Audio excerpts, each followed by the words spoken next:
Hello and welcome to a new Nuvolaris Metaflow plugin demo. In the previous demo, we have showed how, by using the Nuvolaris decorator, it is possible to request the execution of a step from within a serverless function running inside an OpenWhisk runtime. With this new demo, we want to show one of the benefits of running steps via serverless function, which is the capability of the OpenWhisk engine to handle the backpressure to execute multiple requests of a specific action when there are not enough resources to execute multiple instances of the same action. So we have prepared a new Metaflow example. In this case, we will use a for each loop to spawn multiple requests for the same step. And in this case, we have decorated this step with the Nuvolaris decorator to create an action which is going to be called each. And we have decided to assign 1 GB of memory to this specific action because we know that this is specifically memory consuming.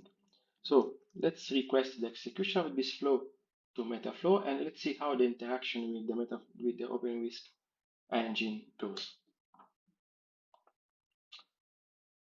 As we can see from the setup of this specific flow, there should be up to 9 requests.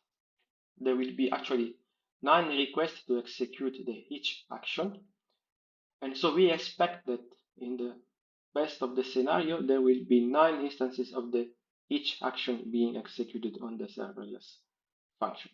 But in this case, we can see that there will be only one which is running, and sometimes there is one which is terminated and recreated. The reason for this is that due to this memory requirement, the OpenWhisk the runtime used by OpenWhisk does not have enough memory resources to allow more than one each action to be executed.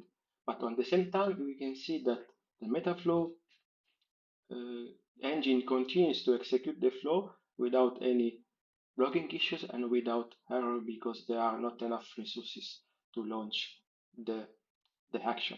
And as we can see here, the flow is completed successfully. So now let's assume that we want to execute again the same flow, but this time we will reduce the memory configuration. So let's see what's going to happen now. So again, we expect that there will be 9 requests to execute the each action. They have to go, and as we can see now, there will be effectively multiple instances of the each action being created and executed. This time because the action is configured to request less memory, and there is enough space to launch multiple instances in the OpenWhisk runtime. But in both cases, the Metaflow engine continued the execution of the flow without any issues.